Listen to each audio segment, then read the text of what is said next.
Prochain thème, Licorice Pizza. Licorice Pizza. Alors, c'est le dernier film de Paul Thomas Anderson, que visiblement tout cinéphile qui se connaît, qui se respecte connaît. Mais alors moi, j'avais jamais vu un traître film de ce brave monsieur. Donc merci. On te fera ça, Adèle, on te fera un top des extensions. Mais franchement, prends côté Living. C'est vraiment le boss. Écoute plus Louise, je pense que tu dois avoir un mode de jeu qui d'University. se rapproche un peu plus d'elle. Qui a Paul Thomas Anderson, qui est dans son film le plus connu, je crois que c'est There Will Be Blood. There Will Be Blood, que moi j'ai vu aucun de ces films. Je vais vous lire la liste comme ça, mais il y a Double Mise, Boogie Nights, Magnolia, Punch Drunk Love, There Will Be Blood, The Master, Inherent Vice et Phantom Thread. Et du coup maintenant, Licorice Pizza, qui veut dire pizza à la réglisse. Alors c'est un film qui est hyper... Enfin moi, je suis allé voir ce film, j'ai fait un truc que j'adore faire quand je vais au cinéma, c'est que j'avais aucune idée de ce que j'allais voir. Donc voilà, je vais voir un film et je découvre ce que je vais voir au moment où j'y suis. Louise malheureusement n'avait pas pu m'accompagner puisqu'elle était malade. Donc le film se passe dans la vallée de San Fernando, dans le comté de Los Angeles. Et on suit deux personnages, Gary Valentine qui a 15 ans et Alana Kane qui a 25 ans. Donc Gary et Alana. Ils se rencontrent le jour de la photo de classe. Gary tombe amoureux de Alana, mais évidemment il y a un écart de 10 ans. Et ce film va raconter tout simplement, c'est pas une histoire d'amour vraiment, c'est une histoire de ces deux personnages qui se tournent autour dans la vallée de San Fernando, dans le comté de Los Angeles, en 1973.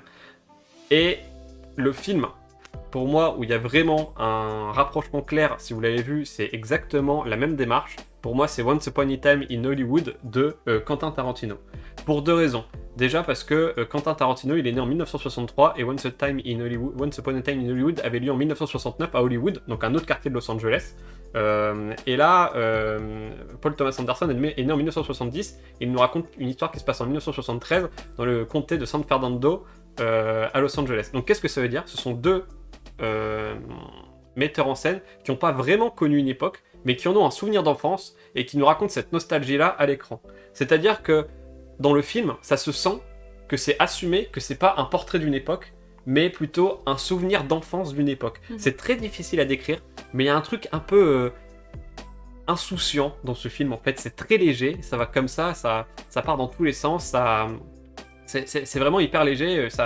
On suit ces deux personnages et il va leur arriver plein de trucs. Le personnage principal, Gary Valentine, va faire à peu près n'importe quoi puisque c'est un jeune de 15 ans qui est trop vieux pour son âge et qui est trop vieux dans sa tête, qui va faire des matelas à eau gonflables, qui est vraiment qui est iconique des années 70. Ils vont vivre de plein fouet la crise, le premier choc pétrolier, et du coup le premier choc pétrolier qui entraîne une immense pénurie d'essence aux États-Unis, donc ils vont vivre de plein fouet. Donc ça c'est l'histoire. Donc voilà, c'est ces deux personnages qui se tournent autour en 1973, donc pendant l'année 1973. Donc là on voit il est au téléphone. Cette scène-là, la scène qu'on est en train de voir là, elle est sur l'écran, elle est vraiment iconique. C'est un film qui est très drôle, très léger. Les caméos sont absolument incroyables. On a Sean Penn, l'ancien James Bond, qui fait un caméo où il joue un acteur absolument imbu de lui-même. Si, c'est Sean Penn. C'est pas un James Bond. Il a pas fait James Bond, Sean Penn ? Non. Autant pour moi. La culture ici, c'est comme on la prend comme elle vient et bien Sean Penn, souvent. c'est l'ex de Madonna. Bien souvent, ça vient pas. Ok, il y a Sean Penn, il y a Bradley Cooper, méconnaissable. Moi, Bradley Cooper, j'ai dû attendre les génériques de fin pour me rendre compte que c'était Bradley Cooper. Après, je suis pas du tout physionomiste, donc faut pas faire attention à ça. Ouais, mais Bradley Cooper qui joue un personnage aussi hilarant, très très drôle. Et donc voilà. Ces deux comédiens ont la particularité d'être deux comédiens, je vais vous dire leur nom parce qu'ils ont la particularité d'être absolument inconnus à Hollywood, c'est tous les deux leur premier film. Et donc Gary Valentine joue le rôle, notamment, son rôle c'est celui d'un garçon qui a fait une comédie musicale à succès ou un film à succès quand il était jeune. Donc c'est un jeune, mais maintenant il arrive plus à rien, quoi. Il a perdu tout son talent d'acteur. Donc il a de l'argent, mais il essaie de rebondir. Donc il fait des matelas haut. Ensuite il va se lancer dans une entreprise de borne d'arcade, de pinball. Enfin voilà, c'est absolument incroyable. Alors on a Alana Haim qui joue la jeune fille et qui joue avec ses sœurs dans le film. Et elle et ses sœurs ont la particularité d'avoir un groupe qui est très cool. Tout à fait. D'indie rock un peu. Tout à fait. Un peu folk. Je vous encourage à aller voir. C'est le groupe Haim, H-A-I-M, de son nom de famille à elle et ses sœurs jouent dans le film. Et donc on a son nom, donc c'est Alana Haim, et le garçon s'appelle Cooper Hoffman. Il a la particularité d'être le fils d'un acteur qui est décédé, qui était l'acteur fétiche de Paul Thomas Anderson. Ah ouais. Voilà, Paul Thomas Anderson. Ah, mais Hoffman, c'est pas le mec qui joue dans. Je saurais pas te dire, Louise. Je saurais pas te dire. Du coup, l'intérêt un peu de ce film, c'est que on a donc Paul Thomas Anderson qui s'entoure volontairement de ses proches, des enfants de ses proches, des amis de ses enfants. Donc vraiment, c'est tout l'entourage de Paul Thomas Anderson qui va se retrouver dans ce film avec quelques caméos comme Sean Penn et Bradley Cooper entre autres. Ils vont tous se retrouver pour faire un film sur une image d'Épinal, un peu une image nostalgique, mais pas dans le mauvais sens du terme, de la vallée de San Fernando dans le comté de Los Angeles en 1973. Le regard d'un enfant, puisque Paul Thomas Anderson était un enfant à cette époque-là en fait. Donc moi je trouve que c'est un truc qui est absolument fascinant. Once Upon a Time in Hollywood de Quentin Tarantino, ça m'a fait exactement le même effet, l'impression d'avoir le point de vue sur un Hollywood rêvé. Pas vraiment un Hollywood qui aurait existé un jour, mais plutôt le rêve de ce que c'était à cette époque-là. Et c'était absolument pas comme ça, mais enfin, voilà, c'est le regard d'un enfant sur cette époque-là, et c'est assumé, et c'est pas malsain en mode c'était mieux avant, c'est plutôt en mode enfin voilà, c'était mon enfance quoi. Et Licorice Pizza, qui est donc pour information, je tire cette information du journal Le Monde dans lequel ils vont écrire un article dessus. Mais du coup, Licorice Pizza, qui veut dire pizza à la réglisse, c'était le surnom qu'on donnait à l'époque au disque vinyle. Et c'était aussi le nom d'une enseigne de disquaire du côté en Californie du Sud. Donc voilà, Licorice Pizza. Mais moi je trouve que ce truc pizza à la réglisse, il y a aussi un petit côté Madeleine de Proust. Ce truc un peu délicieux. Déjà, pizza à la réglisse, c'est le salé et le sucré, donc le mélange des saveurs. Il y a un peu un côté. Là, attention, je pars dans un délire, faites pas attention à moi. Mais il y a un truc un peu la saveur de l'enfance. Je sais pas si vous avez ça, des fois, vous sentez une odeur. Je sais que ça existe, hein, puisque c'est vraiment le concept de la Madeleine de Proust.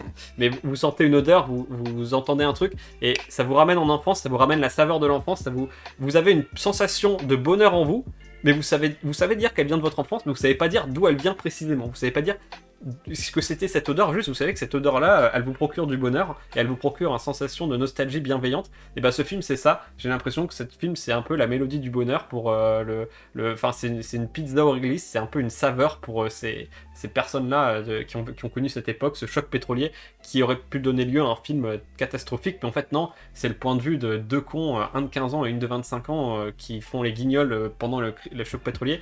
C'est incroyable, c'est hyper... Là j'ai aucune connaissance, enfin j'ai pas vraiment de connaissances cinématographiques, donc je sais dire quand je trouve qu'un film est hyper bien filmé, c'est-à-dire que les mouvements de caméra, la manière dont les personnages sont filmés... Il est très connu.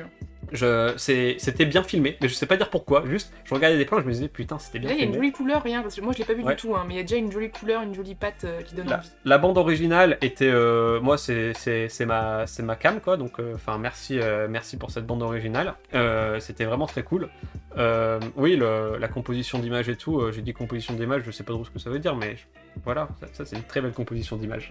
Ah ça me rappelle The Spotless Mind, enfin Eternal Sunshine of the Spotless Mind. C'est un très beau film. Et bah, du coup, Hoffman, c'est le fils de l'acteur de Lecomte dans Blue Marine Island. D'accord, ok. Et qui est mort il y a pas longtemps. Bah, okay, si, il est mort il y a pas longtemps. Et puis il est mort en 2014.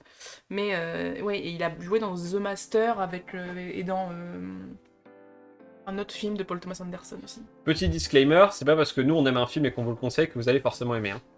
Moi je sens, évidemment. Je sais que je l'ai pas vu. Moi je sais que c'est ma cam, mais genre 100%. Toi c'est sûr. Voilà. Toi, Adèle, il y a des chances aussi en vrai. Mais je pense toujours là, Adèle. Sorbet citron aussi, c'est genre ta cam, vraiment. Ouais. Et voilà. Et du coup c'est... Enfin voilà. Mais enfin c'est pas parce qu'on vous conseille que c'est forcément bien, mais moi en tout cas, j'ai passé un très bon moment. Je l'ai apprécié, j'aime beaucoup ce genre de film parce que je sens que j'ai pas les connaissances nécessaires en cinéma pour tout comprendre, les trucs de composition d'image, de comment c'est filmé, de pourquoi, en fait, j'ai pas encore de connaissances assez poussées du cinéma pour pouvoir dire, je sais dire que c'est bien filmé, mais je sais pas dire qu'est-ce qui fait que je trouve que c'est bien filmé. Et enfin, juste, je trouve ça trop cool. Je l'ai vu, j'ai beaucoup aimé. Ah voilà, c'est ce que je disais. Bah, j'ai trop hâte de le voir en vrai. Ouais, mais tu devrais aller le voir au cinéma. C'est un film qui se voit au cinéma. Du coup, voilà pour Licorice Pizza qu'on vous conseille. Et qui est en ce moment au cinéma. Il est sans doute en cinéma, ouais, dans les... Ouais, si vous avez un cinéma qui programme de l'art et essai. Mais Alexis, vraiment, tu en parles bien.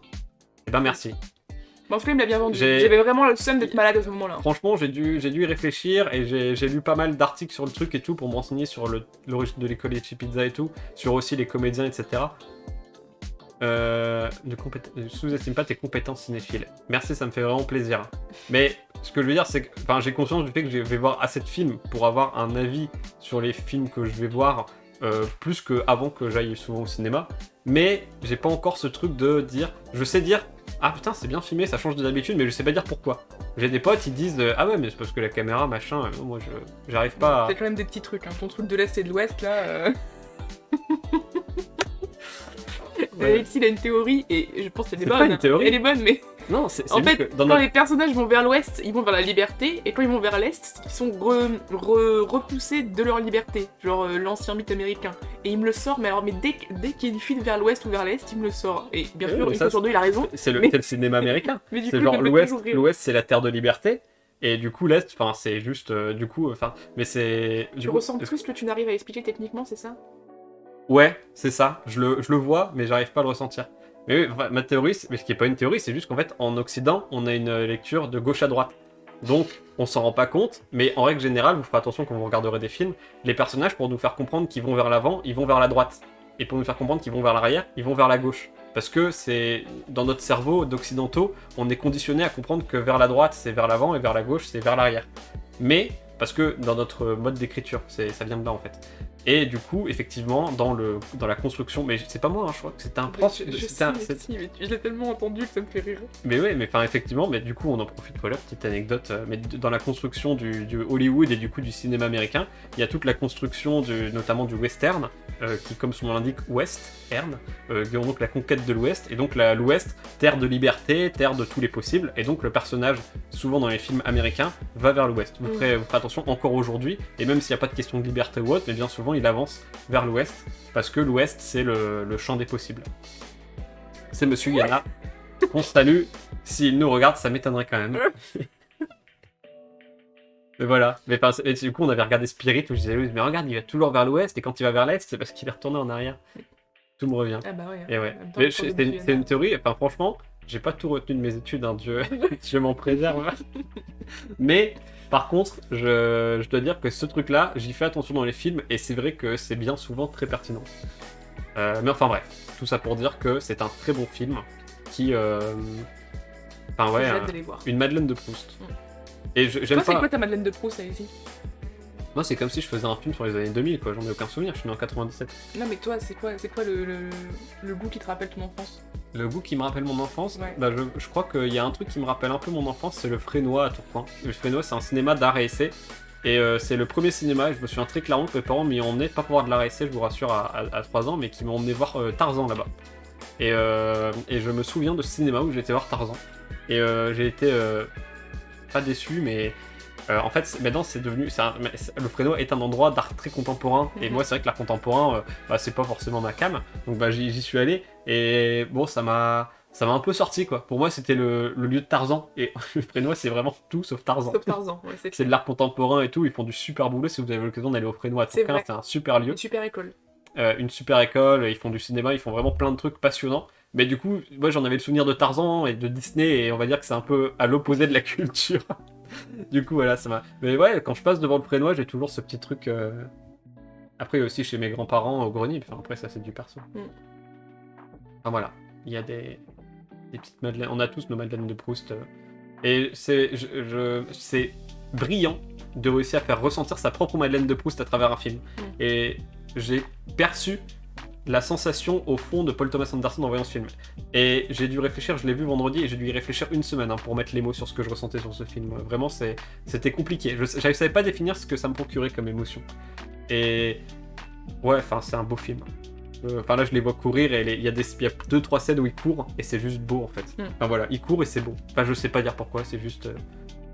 c'est beau, quoi. Eh bien, mon chéri. Mais ça a l'air très très cool. C'était un beau film. Peut-être pour moi, actuellement... Film de 2022 ? Non, là, au 6 février, je dirais que pour l'instant, les deux meilleurs films que j'ai vus, c'était Don't Look Up et Les Collèges chez Pizza. Voilà, pour vous situer sur les côtés Coscar 2022 sur les nommer. D'ailleurs, la semaine Potentiel. prochaine, on fait notre prévision des Oscars. Oui, il y a les nommés des Oscars qui vont sortir, et donc on vous fera la semaine prochaine un des thèmes, ce sera nos prédictions pour les Oscars. Ça risque d'être marrant. À notre décharge, on est en vacances toute la semaine, on n'est pas chez nous, donc il a fallu qu'on trouve... Il y aura des thèmes, des trucs qu'on a préparés en avance, et il y aura aussi du coup ce truc-là où juste, clairement, on n'a pas trop le temps de préparer un truc chiadé, donc on va faire comme on peut. Vous nous excusez, hein, on n'est pas non plus... on peut pas être sur tous les fronts à la fois. Bon, en tout cas, On a besoin de vacances. je sais pas si je parle pour tout le monde, mais moi ça m'a donné trop envie d'aller le voir, surtout que tu m'en as parlé toute la semaine. Et, Mais toi, c'est vraiment ta cam. Toi, Non, mais je commence le à te sens, connaître. I feel it. C'est- Je le sens Toi, dans mes tripes, c'est tu un vois. film où il se passe rien, quoi. C'est un Mais film moi ça me rappelle un peu Call Me By Your Name, tu vois. Oh. C'est un truc dans le temps, un peu précieux, un peu beau, un peu tout est beau, t'as envie d'être avec eux, quoi. Et ça se voit que c'est un regard d'enfant. Mm. Je veux dire, même, ils ont 15 et 25 ans et ils font des jeux d'enfants, quoi. Enfin, ça se voit qu'ils sont, ils ont des fois, ils ont des... Maintenant, là, j'improvise, j'y pense maintenant, mais des fois, ils ont dans le film, je sens qu'ils ont des trucs, des réactions d'enfants. Ils s'enfuient quand il y a la police. Il y a la scène, pour ceux qui l'ont vu, la scène de la station-service, où où il y a Bradley Cooper qui fait le plein, et où leur camion tombe en arrière. Si vous avez en tête la scène, elle est incroyable cette scène. C'est vraiment deux gamins, quoi. C'est n'importe quoi. C'est qui fait ça. Mais enfin voilà, voyez ce film, il est trop cool.